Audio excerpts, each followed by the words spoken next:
I mean, so let's tell us a little bit about your golf story because you have your PGA card, correct? Yes, and just to clarify for people who don't know what that means, that doesn't mean I'm a PGA Tour player. There's a difference between the PGA Tour and the PGA of America. So the classification that I have is someone who, yes, I can play in professional events, not PGA Tour professional events, although there are certain events that I would be able to qualify if my skill allowed me to do so. But the card that you're speaking of, that allows me to run and operate golf facilities. I have certifications to teach golf. So that's the certification that I have, the PGA of America certification that I have. Yeah. Yes, I mean, I'm glad that you clarified that because that was going to be one thing I was going to talk about is when they hear someone with the PGA card, they think they're a PGA Tour player, which you could Yes. PGA Championship, but you would have to qualify. Which what was that Michael Brock or Block a couple years ago made a little bit of a run at it. I mean, that's what you could end up doing, and hopefully one day you're there and maybe that course with you. I mean, but I know when we went to the PGA Championship in Tulsa at Southern Hills, there's a reason why it's called Southern Hills. That was a tough walk. Yeah. Yes, it is. Yeah. Yeah. And yeah, there are some events that I could qualify for. My former GM, Randy Towner, he's qualified for a number of PGA championships and senior PGA championships um, through like local tournaments that we have. So as a PGA of America member, we play in local. Every PGA has a section. So like our section here in Kansas and Missouri is the Midwest section, and so we have a series of events throughout the season that you can play in, and then there's one event that you play throughout the season that you can qualify for a national tournament, and then I think top 20 at that nationals, they then qualify for the PGA Championship. So that's why every year at the PGA Championship, they talk about the 20 golf professionals that are there. Those golf professionals qualified through their section and then through nationals. And I was lucky enough in, I think I want to say 2022 and maybe 2023. They also have an assistance golf professionals championship, and I was lucky enough to qualify for the national event there, which was just a crazy experience. Just because growing up not playing golf, I didn't know what to expect, and I mean, it's the closest thing to like a tour event that you would get outside of being in a tour event.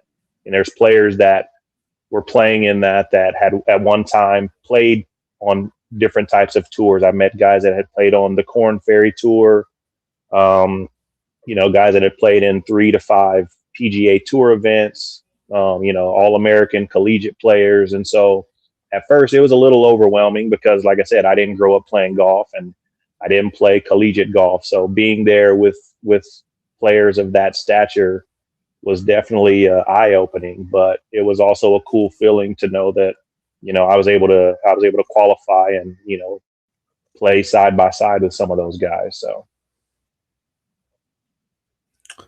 Yes, as Trail said multiple times, he did not grow up playing golf. When's probably the first time you around the golf? Like, So what's funny is, me, so you knew I grew up playing pretty much all sports. I played football, baseball, basketball, ran track, played soccer. I did whatever I could, whatever our schools allowed us to do. But me and one of my cousins, Jared, we I used to have a basketball goal the back of my house, and whenever Tiger Woods became big, we dug a little hole underneath my basketball goal, and we would go out and we found a couple of clubs and we would just chip and putt to this little hole. But the first time that I played an actual round of golf, I think was maybe my senior year in high school. You remember Sam Wilson, old youth pastor in Welch? Yep.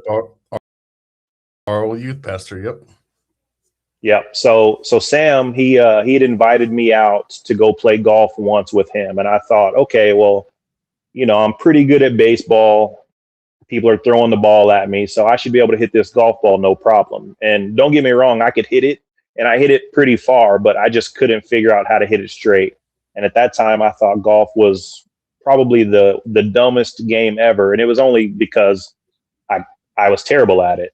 And so from that point on, I never played golf again for probably, I don't know, 5 or 6 years. And then I was in college, and I met some people who played golf in Minnesota, and they were friends of mine at the time, and they took me out and we played, and they beat me real bad, and they talked trash, and I didn't like that. I beat them at everything else we did, but I couldn't beat them at golf. So the day after that, I went out and got a range pass and just started watching YouTube videos of how to hit the ball straight. And from that moment on, I just got hooked. And then some years later, I decided, what do I want to do in life that I would enjoy? And at the time, I was managing Walmarts, and I decided, why not try getting into golf? And now I've been here working as a golf professional for, yesterday was actually my 8-year anniversary here at Firekeepers. So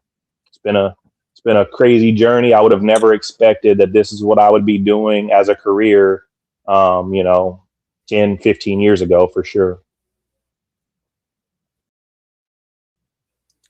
So I don't say this lightly. I'll go play golf, but Pro is the best golfer I've ever played with. And it's just amazing to me that he didn't take it seriously until, like he just told you in the story.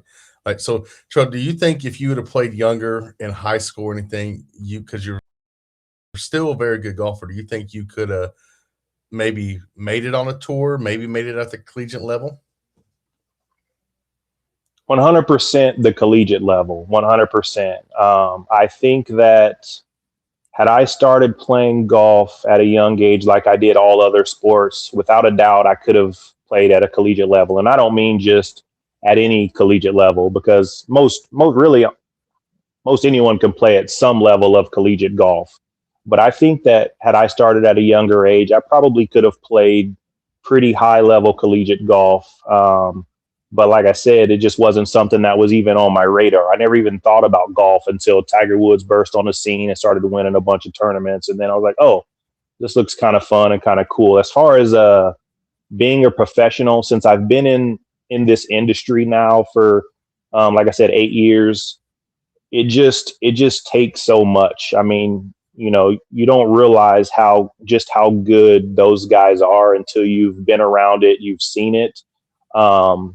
And people don't realize it takes more than just being good at it. I mean, you have to have, there's a good amount of luck that goes into making it at that level. You have to, you kind of have to have a little bit of luck as well as some skill. And as most people know, golf can be financially taxing as well. And, you know me, I didn't grow up with a lot of money, so it wouldn't have been something that even had I wanted to play golf at a young age, I don't know that I would have even been able to afford to play golf, just because it was so expensive. It's not as bad now as it was then. It's obviously a lot bigger now, and more people are in golf now than it was when we were growing up. But yeah, as far as being a professional, I think that I would have had a chance. I think I would have had a chance if I would have started at the same age I started playing other sports. But it's just hard to say, because it takes more than just being good. I think skill wise, I would have had that. But as far as making it, you just never know. I like my chances though. I do like my chances had I started when we were younger.